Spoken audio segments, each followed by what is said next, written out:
lost the slides.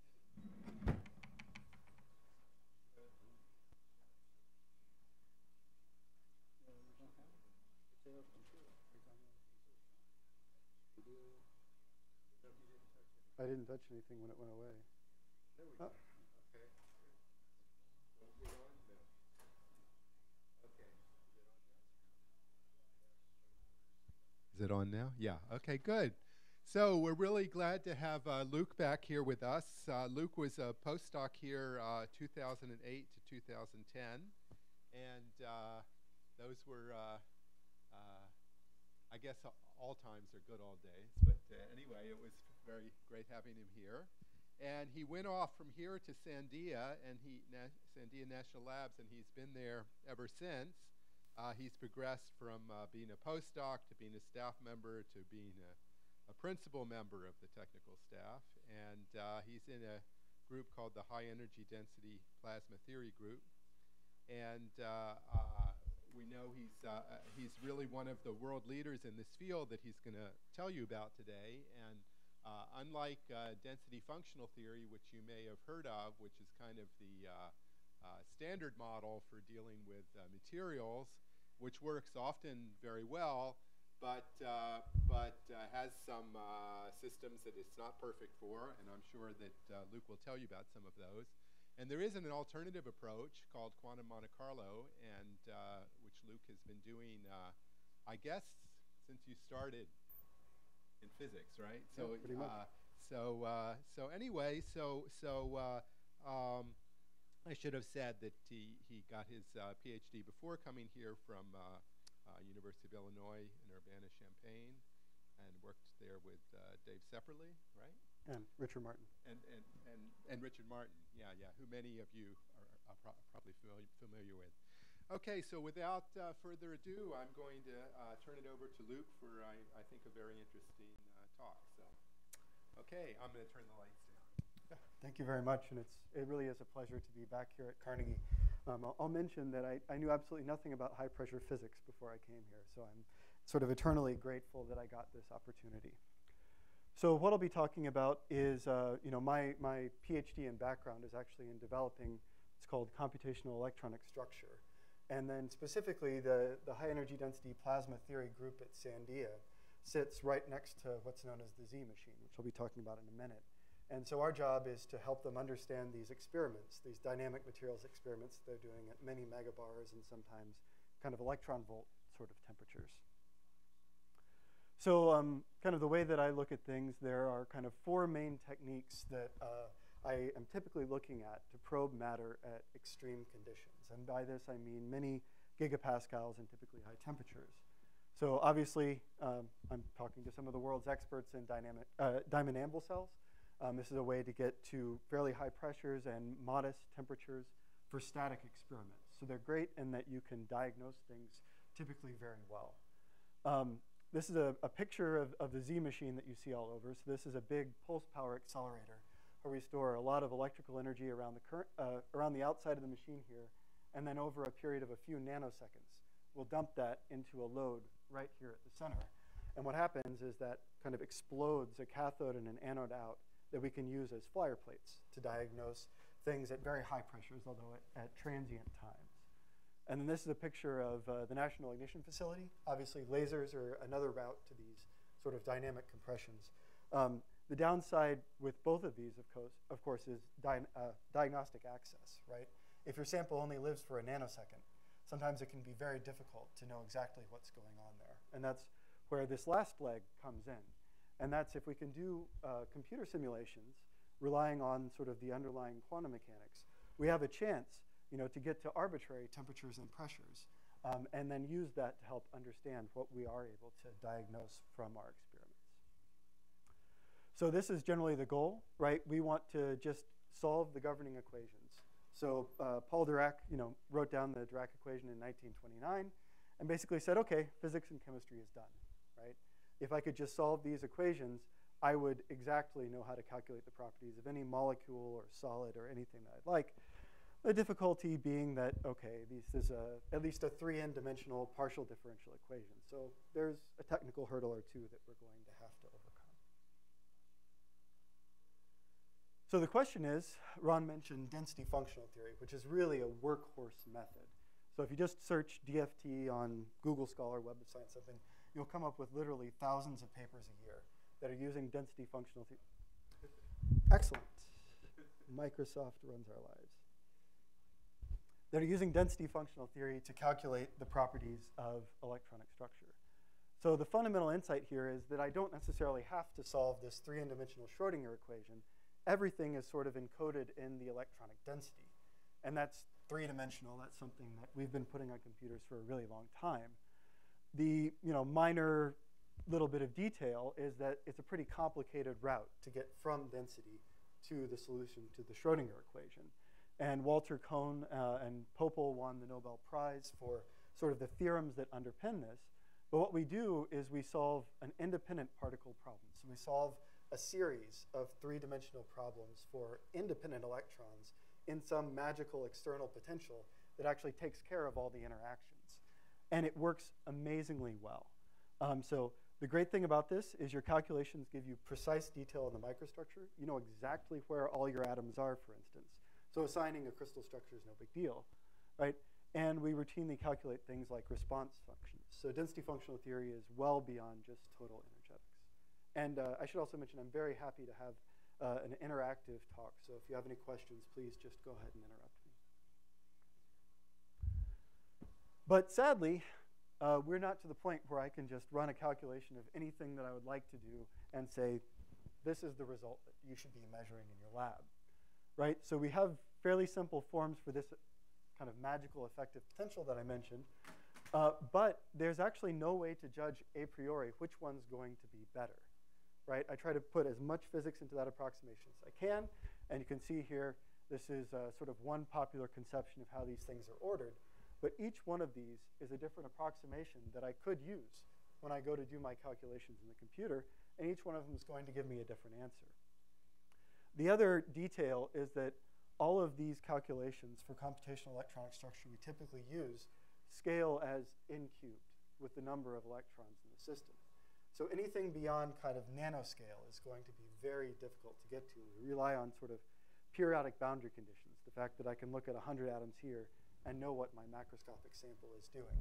But of course, that becomes a problem for some cases, right? And then we are doing a bit more violence even to the approximations whenever we try to calculate things beyond energy. So it's good to know what's going on. And then we use the approximation that the electrons are not time dependent. And I'll come back to why that's an issue. So that's sort of just the theoretician's eye view of why we need to do more work in this area. But here's an example that I think people will be very familiar here at Carnegie with. And this is the liquid-liquid transformation in hydrogen under pressure. In fact, this is actually deuterium, but it's the same story. So down here, we've got various solid phases. And this is a very rich phase diagram. Over here is a melt line, right? So this is all fluid of one sort. And on the left, we've got hydrogen molecules floating around. And on the right, it starts to dissociate and become metallic. And we've got, atomic or conducting fluid hydrogen. And these lines are all different calculations, all done with different levels of theory, all of which should be quite good. But you can see we're varying by over a factor of 2 in the pressure at which we think this phase transition is happening. Things get worse when I try to look for something like the critical point. So clearly, we need to do more work. So what do I think the path forward is? There's sort of 3 things that I'm looking at right now. And one of them is that we are running about an experiment a day on the Z machine. We have to produce results, right?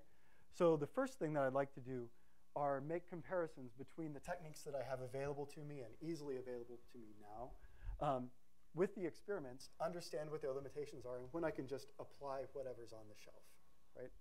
So I'll give you an example of this that I've worked on, and that's looking at magnesium oxide under pressure. So it's a very simple mineral. In fact, Ron did some early work on this quite a number of years ago, right? Under pressure, that is an important component of the Earth's lower mantle, right? At least when you sprinkle some iron in, that makes me a little scared. So I'm going to stick with MgO. And it's a useful check of experimental methodology. So this is something where it's a nice rock salt structure. It's very easy for me to perform the calculations. And it's a good check of the methodology.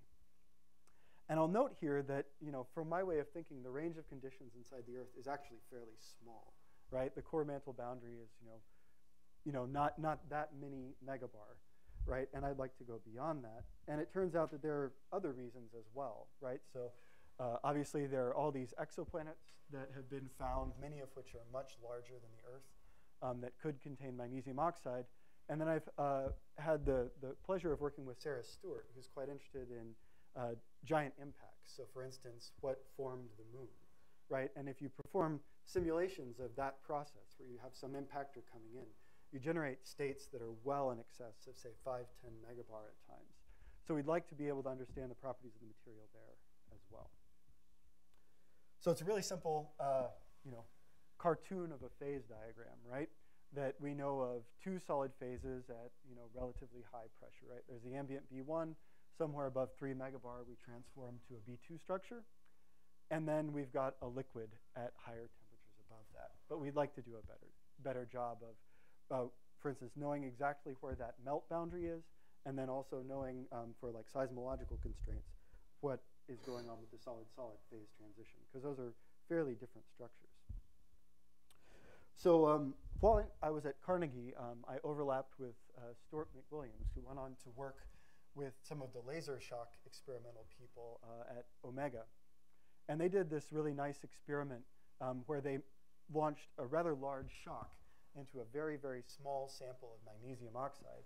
And because this is transparent, at least in the normal state, you can look through it with interferometry and sort of watch as the shock wave decays. And now, if you're also attaching a pyrometer, so you can see how bright and what spectrum is coming off of this thing, you can also simultaneously track how hot it is, right? So they're measuring shock speed and temperature as a function of time. That's 2 pieces of information to get to the actual equation of state of the material, right? So they have to infer the particle velocity from previous experiments. So here they did a couple of steady shock experiments at very high pressures and then just extrapolated over this range. And then from that, they could come up with the pressure, density, and temperature for all these states along the Hugonio. Now, another thing to keep in mind is that this is a really short experiment. It's a decaying shock, so you have to be also aware that you could have sort of transient effects. This may not be the equilibrium state of the material. So I looked at this, and we were thinking about magnesium oxide at around the same time that those experiments went on, and it seemed like a great opportunity for theory and experiment to complement one another. So at Z, we have much larger samples than they do in the laser shock platform. We're sort of launching macroscopic anodes and cathodes at these things. So we have the potential to really get nice steady states. But we do have a couple of limitations in that geometry. One, we can't measure temperature very well. We're working on that capability. And 2, the microstructure is not accessible to us. We can't sort of simultaneously do X-ray diffraction. That's really difficult, and it's coming along, but we don't have that available yet. So we're playing to our strengths, and we designed an experiment to do steady equilibrium shocks that we can measure as precisely as possible. So the goal here is that we can really constrain sort of that pressure-temperature relation. And then we're going to turn to ab initio methods to calculate the rest of the equation of state. So we can test our approximations with the data that we're getting out. If things look good, then hopefully we can use that to learn everything else. So there are a couple of important limitations, right? Free energy is difficult. We calculate energies, maybe enthalpies, and then we have to do something else. But we know it's going to metallize a little bit too soon with all the approximations that we do. Modest system sizes, but we can hope to have direct and unambiguous information on the thermodynamic state. Now, it's thermodynamic state in my sort of DFT approximation, but I know it precisely. So we're going to take this approach to sort of tightly constrain what I can with experiment and then broaden things out. And this is just a little bit about how we perform these experiments. So this is kind of a cartoon picture of what that center section of Z looks like. So you've got an anode and a cathode, and as you put a lot of current across this thing, you generate a huge magnetic field. And we've sort of done a lot of work so that when I'm throwing the aluminum, the backside, of course, is going to melt, and that's actually what's going to provide a lot of the acceleration of that flyer plate, is that jetting effect. But we can carefully tailor this pulse so that the impactor side is at ambient state, and that really aids in the analysis. So again, we use impedance matching. We kind of watch things. This is the flyer coming in as a function of time here. You know, we get to a relatively high velocity. It'll blank out for a lot of the experiments while the shock wave transits in the magnesium oxide, and then I can watch what happens on the backside. Nice thing is we've got long transit times, which leads to, of course, long in shock physics world is actually quite short. But this is a fairly long transit time, and we can get reduced uncertainties. And fortunately, MGO is a nice window material, so I can stick it on all kinds of shots that are also being performed and collect data. So while it does take about a day for each shot on Z, I can collect more than 30 data points on this. So the first thing that we noticed as we did this is that this extrapolation from low pressure up to high pressure, and I'll acknowledge that in the McWilliams study, they realized that there were interesting things going on between their highest pressure and lowest, but you can see there's quite a lot of deviation. So we know that we're not sort of carrying that B1 shock phase up to these, you know, multi-megabar pressures and very high temperatures. So we know kind of from our typical analysis, if I stare at shock velocity and particle velocity, there's a kink in that. That suggests a phase transition, but then only one. So we don't necessarily know if the thing is melting or if this was the solid-solid phase transition. So you'll actually see it better here, although it's pretty subtle, right? So if I look at particle velocity versus shock velocity, this was my low pressure, right? And then right here at about sort of 6.5 kilometers a second particle velocity, there's a discontinuity. But this is, again, you know, this is kind of well-established technique. You know, we grabbed it from a science paper that happened at our institution.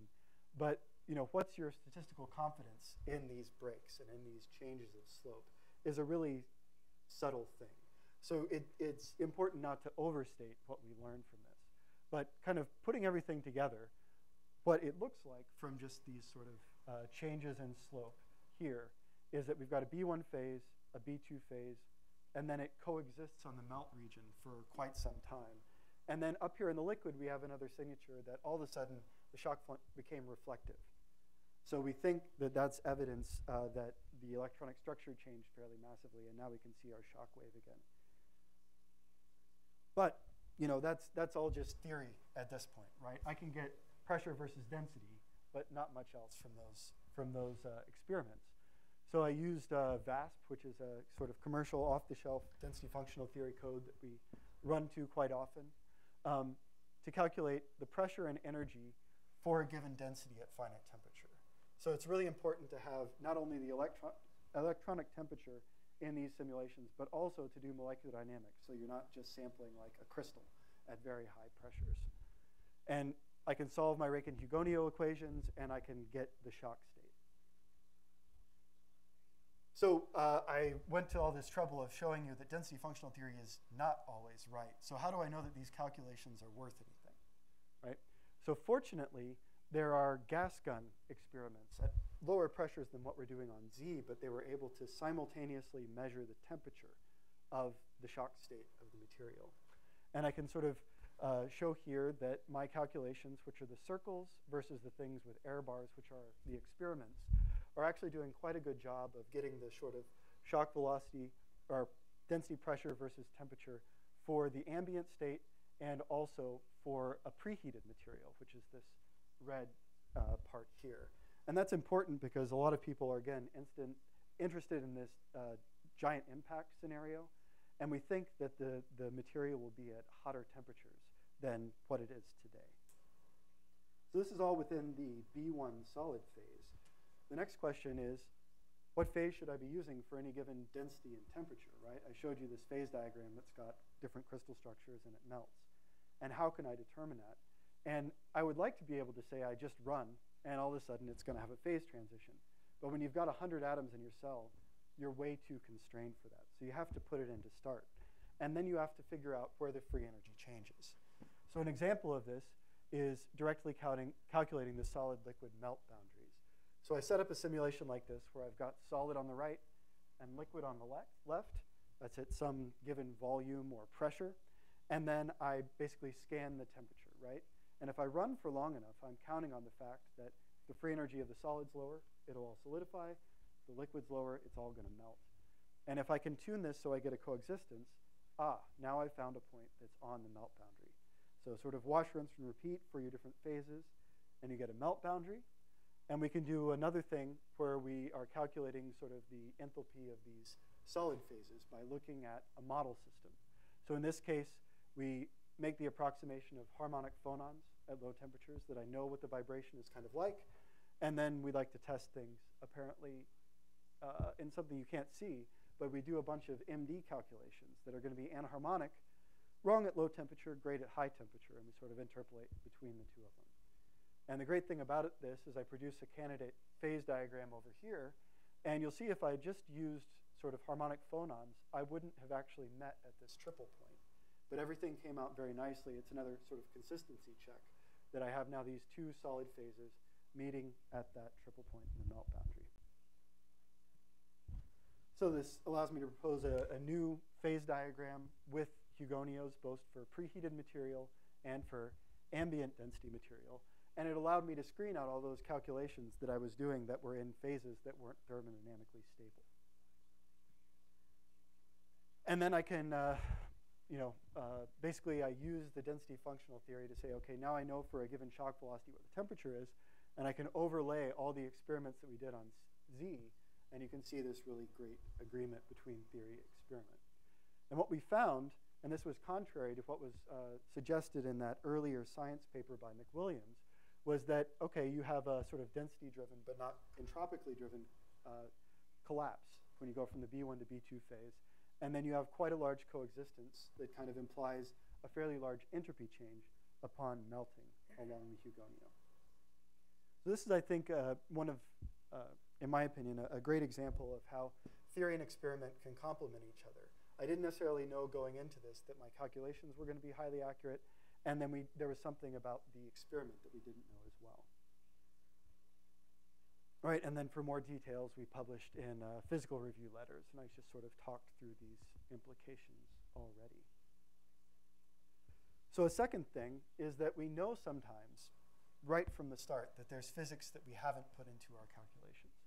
So in this case, if I need to have realistic energy transfer between the electrons and the ions, what am I going to do? For instance, in those shock experiments, no one ever tries to simulate the ablator that's directly being hit by the laser, because it's incredibly complicated. You're making hot electrons, and those then heat the ions, right? How do we do this? So time-dependent density functional theory is the tack that we're taking. So this is a bit of a technical slide, but the sort of fundamental approximation we're making is the Born-Oppenheimer approximation, that the electrons are moving so fast that they're always in thermodynamic equilibrium with the ions in any calculation that we do. And we want to break this. And again, electron-ion equilibration in laser shocks, X-ray Thompson scattering, which I'll talk about, or, for instance, if I just shoot a fast particle through my material, what's going to happen? TDDFT is kind of the most mature way to go about this. There are a lot of things that we can try. But this is something that we could actually sort of leverage our existing codes. So we wanted to see how well it would work. And what we're doing, again, instead of solving this complicated, time-dependent many-body Schrodinger equation, we just presuppose that we can make an effective potential, and then we can propagate these independent particle states. So we've implemented this in VASP. A nice thing about this is we can do a really good job treating the electron-ion interaction, which often becomes a problem at very high temperatures. And this was led by a really talented postdoc that was working with me and Rudy Magyar and Mike Desjardins at Sandia, who's now a staff member. So what we did a little more specifically is we calculate our initial state with density functional theory, and then we use an integrator, this Crank-Nicholson scheme, to propagate us forward in time. Now, it turns out that there's an added benefit in addition to now being able to do time-dependent electrons, and that is, by far, the most time that you spend when you're doing a large density functional theory calculation is dealing with the fact that electrons are fermions. So these independent particle states have to be orthogonal to one another. And if you talk to your computer scientist friends, that's an n-cubed problem. So if I want to go 10 times larger, I have to pay 1,000 times more computer power. So the nice thing about this scheme is that this integrator in n-squared time actually propagates the electrons forward and keeps them orthogonal. So now I have a way to cut off an order of an order in complexity for doing these time-dependent calculations. And showing over here, we can, for large enough system sizes, we can go up to tens of thousands, hundreds of thousands of CPU cores, which is something that our typical codes don't do at all. Now that's just sort of DFT and computer science shop talk. What's a bit more interesting are the applications of this. So in order to understand inertial confinement fusion, which is something that we're working very hard on at Sandia, for instance, this maglev concept, we've got sort of a liner that's got some DT fuel in here. We preheat it with a laser, and then we squeeze it as hard as we possibly can. But whether we're going to achieve ignition or not is critically determined not by whether we can make the first reaction happen, but how the energy from those alpha particles, let's say, gets deposited back in the fuel. Is that enough to keep the thing going, right? So we're going to do calculations of fast ion stopping, for instance, in hot compressed beryllium, which is our liner material. And there's another technical point that we're actually propagating a finite temperature thermal state, which is actually something that the theorems don't protect against.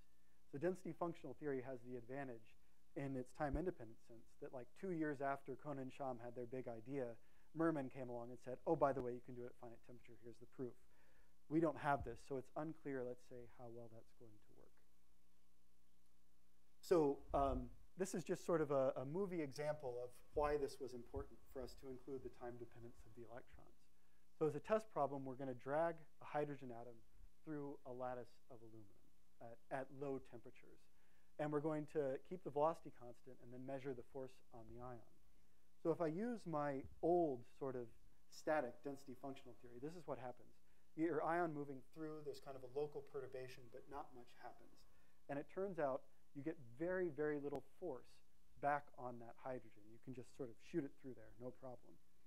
However, when I switch to a time-dependent propagation of the electrons, you can see I'm generating all these plasmons in the wake. And it's actually the interactions between the plasmons and the ion that are responsible for most of the stopping, most of the energy transfer that's going into this system. So we do this. This dotted black line is actually experimental data. There was another group that was working on this at around the same time, Correa et al. And they found that in their calculations, it depended very, very sensitively which trajectory they chose to go through this aluminum, whereas the experiments didn't find that at all. And what we were able to do, mainly because our core-valent separation is sort of rigorously testable with this way that we're treating things, is we're able to show that, no, we could actually get good agreement with experiment up here through the peak of the stopping that was insensitive to how the ion was shot into the calculation. And then this discrepancy at higher temperatures is kind of pointing us again to the interesting physics. The TDDFT approximation that I'm making is adiabatic. So it doesn't have any memory about what happened before, except for the current density of everything, current Kohn-Sham wave functions. And because of this, sort of two-particle processes are more or less absent. And so for at high velocities, we have a problem. So the other thing is that while this was going on, people have been developing more diagnostics for shock experiments. And one of them is X-ray Thompson scattering. So the nice thing about this is we can use sort of X-ray frequency light that's going in. We can probe an opaque sample and do sort of inelastic scattering off the material. So here's an example from Glenser, and this is sort of the peak, and then you get plasmons that are downshifting, and then if you had enough resolution, you'd actually get the upshifted scattering as well, and for detailed balance, you'd have a temperature diagnostic, which is something we get really excited about, again, because when we do our shock experiments, we're typically not measuring the full equation of state. We often get 2 out of the 3 variables. So we were able to use time-dependent density functional theory to actually calculate the X-ray Thompson scattering signature. And the way we did that was we applied a perturbation, so this pulse that's going in. I can imagine that's sort of like my laser pulse, X-ray pulse that's going in. And then we watched how the density changed in response to that, right? So you can see here, it's a pretty strong pulse. We end up with this nice sort of parallel sheets of charge with the same periodicity as this pulse that came in. And then we can watch the plasmons sort of rocket around after that. And from that, I can calculate the response function, right? I know what my pulse looked like. I measure the density that came out as a function of time. I get the response function, and from that, with the fluctuation dissipation theorem, I can actually get the dynamic structure factor, which is something I never could have gotten from the static calculations as we've been performing them. You have to stitch a lot of things together. So this allowed us to sort of calculate not only the X-ray Thompson scattering spectra here, and this is for hot compressed beryllium. Again, it's one of the materials we seem to like a lot at Sandia, for different angles. But it also allowed us to look at sort of the predominant way that people were doing these calculations before, which was the Chihara decomposition. So this, and this is kind of the workhorse technique, people basically can decompose it into an ion-ion, an electron-electron, and then a bound-free contribution, right? I assume some electrons tightly stuck to the ions, and then they can get promoted. The problem is, at these very high pressures and temperatures, you don't always know for your state of material whether something should be bound or free until you run a calculation. And what we're able to here is just arbitrarily freeze the core and then do another calculation where we relax it. And we can see that in this sort of higher energy spectrum, there's a huge signal for that. So it allowed us to go back to the people that are doing the sort of workhorse analysis and say, hey, at least for these kind of conditions, this is what you need to be thinking about. So moving along here, that's kind of an example of where we were able to just right off the bat identify some bit of physics that we were missing, improve upon it, and then move on to new things that we couldn't calculate before.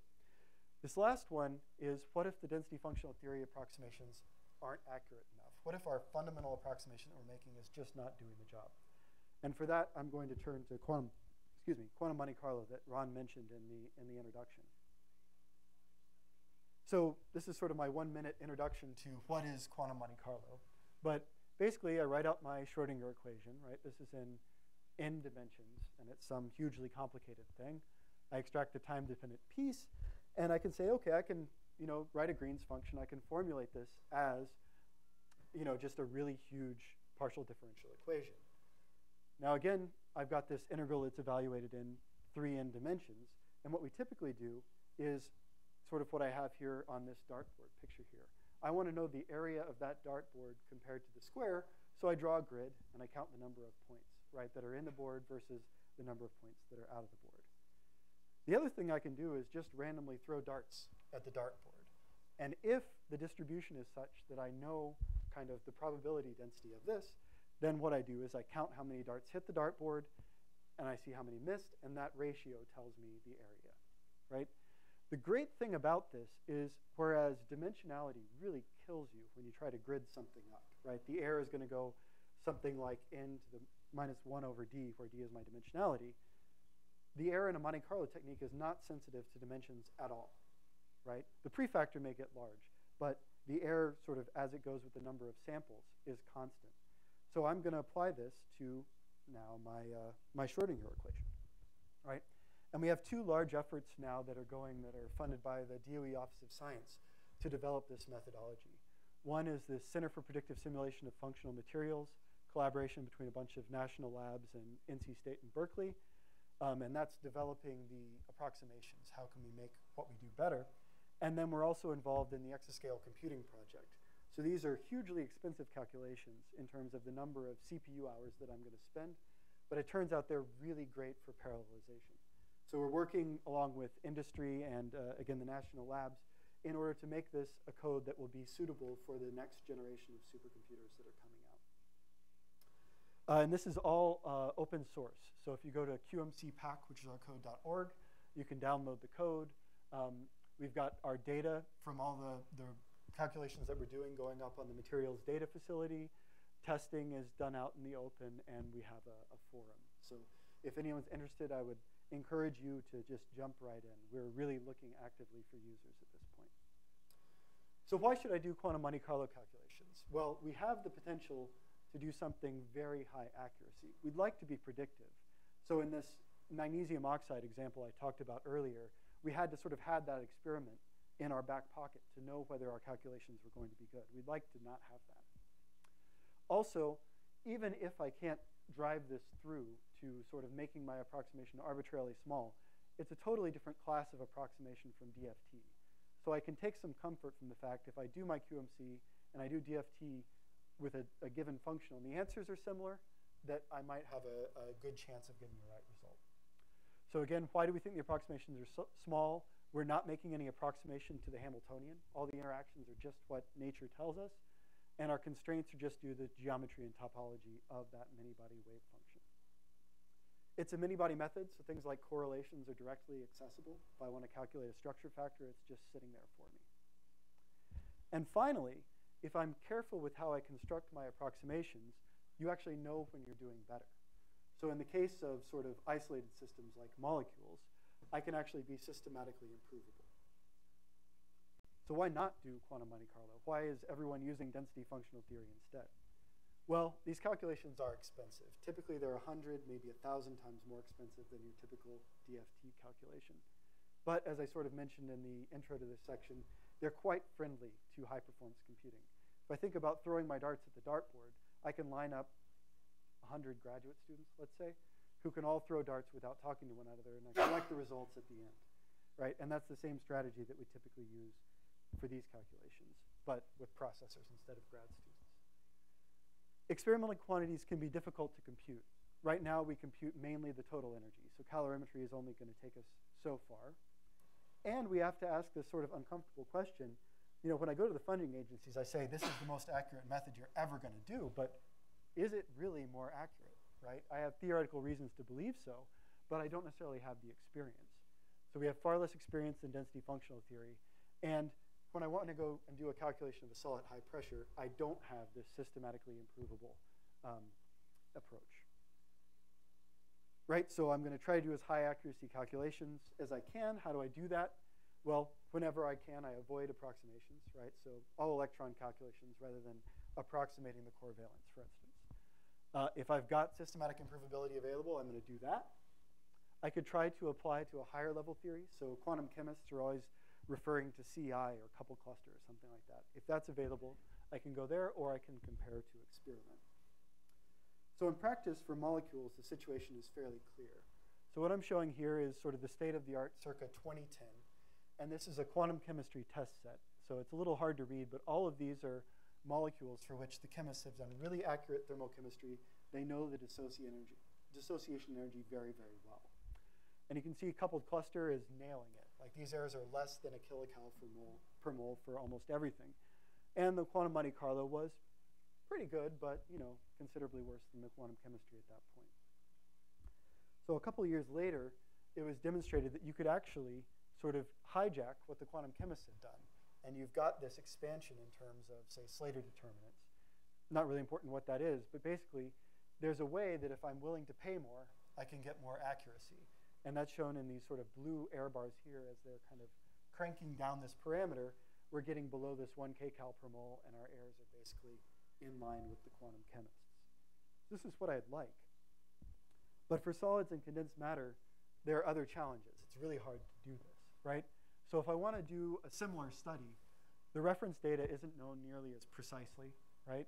I'm going to have to do calculations in small cells and use this periodic boundary conditions to tell you what your bulk material is doing. We don't have a practical systematically improvable approximation, and I'm going to have to pay a lot of HPC time to get this done. So I took a stab at this in 2013, where I calculated sort of density versus energy for a fairly wide range of simple solids, right, for which data seemed to be available. And these red dots are the results of my quantum Monte Carlo calculations. This soup of other things are various density functional theory calculations. And you can see, particularly if I include these sort of van der Waals-bound materials, that the quantum Monte Carlo was doing better than most of the other things that were available, albeit at a pretty high cost. And furthermore, from this, I was able to sort of isolate. In this case, I was using pseudopotentials. And that was the direction that I needed to pursue in order to make the accuracy better. So it was kind of a nice first test. But why do I really care? And that's because there are definitely applications for which the calculational methods that I have right now are not predictive, and it's hard to deal with. So this is a problem that Ron introduced me to in 2008, and it's still been stumping me ever since. And that's solid iron oxide. So it's an anti-ferromagnet. This sort of dates back to the early days of neutron scattering, for which Shull would later get the Nobel Prize. And we also have this added complication that it doesn't want to be stoichiometric, and that affects the geometry of the sample. So I wanted to see if I could actually calculate that geometry of the sample. Now, people have worked on this before. This is an example of density functional theory calculations that Steve Gramsch, who worked with Ron at the time, did, where he was looking at strain as a function of volume in this case. And people have used quantum Monte Carlo, but they ignored the fact that this wasn't always a perfect cubic system. Now, unfortunately, as I dug into this, I found something that was a little bit disturbing, right? So typically, I just run my DFT calculation. I use that as input to the quantum Monte Carlo. I refine things, and everything looks good. But we have a variational principle in quantum Monte Carlo. As the energy goes down, I know I'm doing better. And this typical variational Monte Carlo method that I use to kind of set the parameters of my calculations actually gives me a different result for how I should set things up than the eventual diffusion Monte Carlo calculations. And this is true whether I'm sort of tuning a hybrid density functional or an LDA plus U kind of strongly correlated calculation. So I put garbage in, I get garbage out. Now, what this motivated us to do, and this is kind of still work in progress, is moving beyond this input from our auxiliary density functional theory calculation. So what we've done is construct a multi-determinant expansion. So sort of take your DFT answer and then construct a bunch of excitations and let the Monte Carlo optimize amongst them and see if we can get beyond that. So we know that this is going to grow exponentially difficult as we make the system larger. So this isn't the final answer. But our initial results found that we could actually lower the energy quite a bit, meaning we could get a lot better calculation. And we had greatly lessened our dependence on that initial density functional theory that we knew was wrong. So I guess I've gone 5 minutes fast, but reached sort of the end of the talk. I believe that it's kind of really an exciting avenue that advanced electronic structure methods can help us understand what's going on at these extreme states of matter. So sort of 3 ways that I've gone about doing this. One is sort of use whatever I've got available and use the experiments to tell me if I'm doing a good job or not, and then sort of allow the calculations to amplify, get to other areas of phase space, give me microstructure, things like that. Another is add in physics that I didn't have previously accessible to me, and that was the work with the time-dependent density functional theory, where, again, it happens to also work nicely with bigger supercomputers, but it allows me to do things like treat some electron-ion energy transfer. And then finally, with this diffusion Monte Carlo, we can treat systems for which it's very difficult to construct these density functions. So with that, I'd like to thank you for your attention. I'd be happy to take questions. Great, thank you very much. We're going to try to use the mic for questions, because I noticed that when I'm on watching things streaming, you can't hear the questions, hear the answers. So with the mic, you can hear it, yeah. So so you use the mic when you ask your questions. So any questions? Yeah, I'm going to carry this around.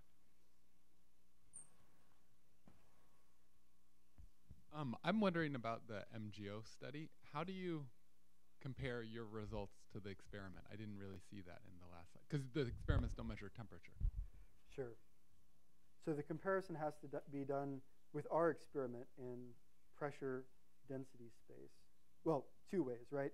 So not our experiments, but these earlier gas gun experiments. For instance, Svensson and Arens and Phaetonov did measure temperature. So I could compare there.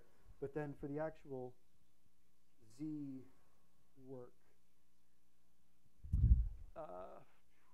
so we can plot our results in this plane as well, keeping the phases. I actually didn't bring the plot that shows the overlap, but the agreement is quite good between the 2 of them.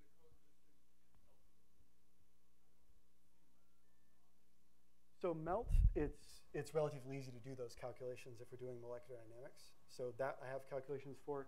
You're right. There are ways I can get to doing coexistence, but I have to sort of have a chunk of material over here that is at the same conditions as a liquid over there. And that's a lot more computationally expensive. For this study, I didn't do that. But so it's a V2 phase at there was no melting. Yeah. What would your calculations go? For USUP, you wouldn't get a very large difference in that. It's when you look at temperature that all of a sudden you get a very strong signal. So I'd have to show you more data to convince you of that.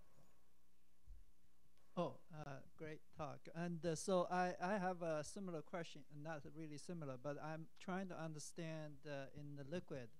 And so you're calculating around the Hugoniot, right? Mm-hmm. The density and the pressure and the temperature. So how far you go until, I mean, what happens eventually? You go to the plasma states and what? So the approximation that we're using is this Mermin density functional theory. So it gets very expensive because I'm calculating more and more and more bands. So practically speaking, what happens is I can't do the calculation anymore. But there are other things that happen. So for instance, in this study, initially I was treating the magnesium ion as having only 2 valence electrons, and the rest was tightly bound.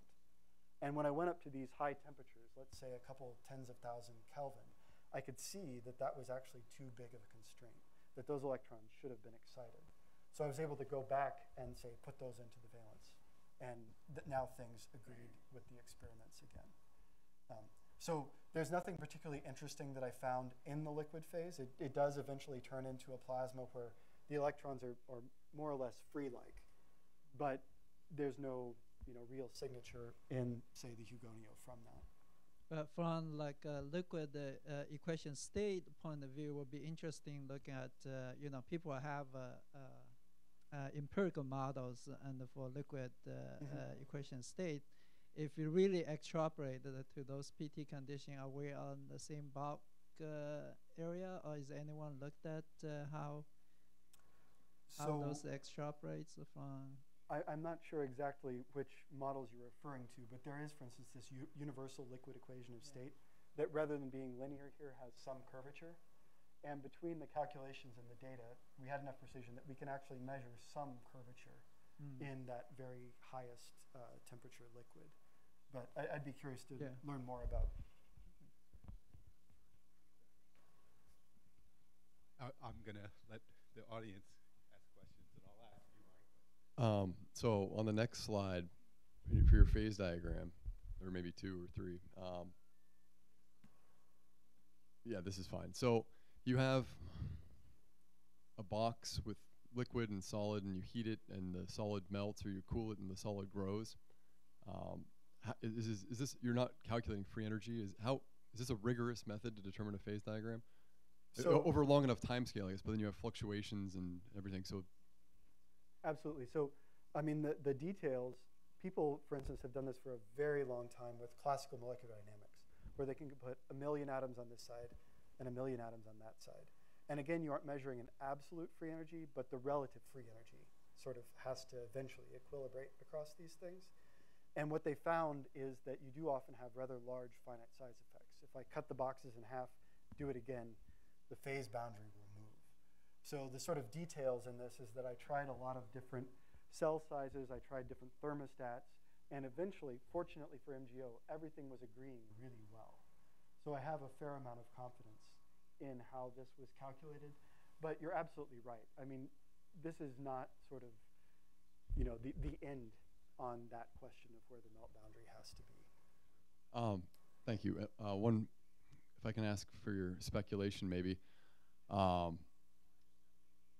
So Luke and I were postdocs together. We actually shared an office maybe 8 years ago. He was the first person that taught me what this crazy spaghetti structured diagram looked like, electronic band structure. But you were working on similar, quantum Monte Carlo 8 years ago, and now you're working with the world's largest supercomputers. Actually, I think the Titan supercomputer at Oak Ridge was just ranked like the 5th largest supercomputer in the world. But the state of the art, at least from an outsider's perspective, it doesn't seem like it's changed. So more people are using quantum Monte Carlo, but you go to a conference and it's a real specialized topic still. So what is your speculation? 8 years ago, I haven't really seen any mainstream movement forward. What's it going to take until you go and diffusion Monte Carlo is replacing, or is a significant subset of electronic structure calculation? So Moore's law has certainly helped a lot since 8 years ago. Before, like if I go to this study that I did when I was at Sandia early on, where I was calculating, density versus energy for these materials. When I was working with Ron, probably each one of these points would have been a year's worth of NSF computer time, right? And this was something that I could get on, one of the DOE capability machines and do. But now, I saw a nice poster in the hallway about a cluster that Carnegie runs. I think you could actually do one of these calculations on that in a fairly tractable amount of time. So that's going to help get things more widespread. But in terms of where we've progressed, we've realized that our pseudopotentials were, in many cases, not all that great. And we have a mini-body sort of rigorous way of constructing that now. So we think we're going to be able to treat a wider part of the periodic table better. We're moving beyond this sort of single Slater determinant approximation. So in my opinion, the really, really depressing thing sometimes about doing QMC in the early days is you would do your DFT, you'd put it as input, you'd do your quantum Monte Carlo, and your answer wouldn't be very good. And there was nothing you could do, right? So the fact that we're getting to where we can improve our calculations in solids, I think will eventually help us a lot more. And also because computer power is getting greater, we are now calculating things beyond the total energy a lot more. So one area that we're doing now is DFT is based on this electron density. And there are really old calculations by Separately and Alder, right, that establish the baseline for the local density approximation, which is just sort of homogeneous electron gas, no ions, no anything, right? Now we can do these calculations, calculate the electron density, hand it to someone like Shulenburger, and say, hey, your latest, greatest new functional should produce an electron density like this. So that's another direction that we're moving forward. But yeah, it can be frustrating. 8 more years. The pace of the progress. Yeah, if I can address that answer too. I mean, I think it's also, an issue of critical mass. I mean, there's just so few people in the world still that are doing these kind of calculations. And DFT calculations, are so fast and so easy to do that and the number of people doing that keeps increasing at a faster rate. So I don't know if QMC is catching up, I mean, because, a lot of people are doing DFT that didn't used to do it. I don't know that that's true for QMC. But I think that I still think the long-term prognosis is that QMC is going to catch up. But, as computers, but maybe it'll be only when computer power, reaches some critical point. I don't know. It's still expensive. I mean, it's still not trivial to get the time to do a significant calculation. And a lot of that falls on the community as well. It's not only expensive in computer time, but like when I started working with Ron, when I wanted to do iron oxide, I was actually unfolding all of the K points to tile my supercells and all that by hand. Whereas if I wanted to just use quantum espresso, I just sort of put the electrons in the atoms in the box and ran away with it. So we're doing a lot of work to make things more user-friendly so that your beginning graduate student or whatever that wants to use quantum Monte Carlo can spend their time doing quantum Monte Carlo and not just compiling the code and getting what they want to run. So there are many, many thousands of years of manpower have gone into DFT codes and analysis and all of that, and we're doing our best to catch up. I'll let somebody else ask a question, but ask about the MGO again. So yeah. At what point do you actually have a line of metallization on the phase diagram? No. So that's an interesting point.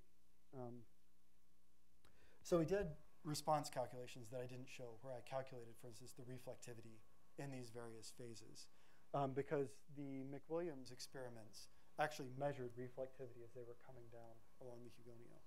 And what I found is that there's, whether I call it metallization or not, this is at about 12,000 Kelvin. That the conductivity that you're getting right when you enter the liquid phase is primarily just excited kind of plasma electrons that can now move around a bit more freely. I had to go up here, maybe two electron volts or so before the actual gap in the electronic structure had closed. I mean, it's conceivable that DFT is failing with this. I mean, it's possible. I think Mott showed maybe that there should be a first-order phase transition when these things metallize. But this is really an issue even in hydrogen. That nobody, even within DFT, can't get agreement with each other. And then experimentally, it's not clear. It seems to me either whether it's a real phase transition or just conductivity slowly increases. So I mean, there's some reasons to think it should be a real phase transition. Is that something that QMC could answer? So the QMC that I typically do is all for zero temperature electrons. So I'd be worried up here at an electron volt or so that would be a larger approximation than I would be fixing by doing the electronic correlation better. We made our best effort at this, and we did like hybrid calculations to see how that would change things. And you get some quantitative shift, but not. Yeah, I mean, in fact, you're getting in the region there where you could do path integral Monte Carlo. Yeah, transport from path integral again is hard, but you absolutely could. So someone like Burkhard Militzer has been pushing on that kind of methodology. So in your TDDFT work, you show that you can apply a pulse. What kind of pulse are you applying? And instead of TDDFT-based molecular dynamics simulations, it seems that you can simulate the variation of the density, right? Let's see if I can get back. Oh, sorry, that's a couple slides down. So the pulse here that we applied was just an arbitrary potential that we put in. So it was literally like an electric field that we turned on with this sort of intensity and then turned off. And we wanted to do that sort of as this Gaussian profile to aid in our analysis. But we were really free to choose whatever external perturbation that we wanted. So in fact, right now we're working with sort of magnetic field kind of complex perturbations and getting to other parts of the response function. As far as actually, sorry, you were... So TDDFT-based molecular dynamics simulations? So in this case, the time scale here is attoseconds. And so we have calculated actual forces and tried to let things move, but the ion zips to the end of the room and back, and the electron zips to the end of the room back, and the ion goes like this. So we didn't find, at least for the time that we had, that there was any benefit to allowing the ions to move. That was all electronic. Oh, sorry. Okay. So that was an artificial problem, right? In this case, I'm actually dragging at what turns out to be quite high speeds the hydrogen through. And hydrogen's so light that it does move faster at a given temperature than the ions. But even in these, we did calculations where we allowed the aluminum to try to breathe as it was going through. And again, it was so fast that nothing happened. So you were comparing, I don't want to monopolize things here, but you were comparing with experiment for this, though. So, yes. But that was for a model calculation then that you were comparing with experiment. Yeah. So this was that model of frozen aluminum. Again, we believe that's a good approximation. Right, but you were saying that it was a problem with the TDDFT. Yeah. So at high energies, maybe it's the problem with the model. I mean, maybe more things are happening. I mean, in the system than. Yeah. So I have a bit more reason to say I think it's the adiabatic approximation to the TDDFT. People like Lucia Reining have done for ambient conditions calculations where they've done heroic things to take that out. Because people have done like classical MD for many years with trying to look at like metamixed minerals or whatever, or radioactive decay inside a mineral, and radiation damage and so forth.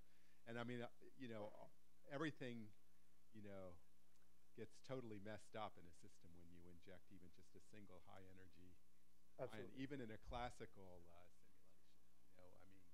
So you weren't really allowing that to happen here, right? No, precisely. So the experiments here are actually very, very controlled, precise, where they have pristine aluminum and they bombard it for a very short period of time so that you don't have to worry about like the wake that's generated, all the damage that eventually you impart in this material. Oh, I see. So if they had, kept bombarding, they would have seen something very different than what I calculated.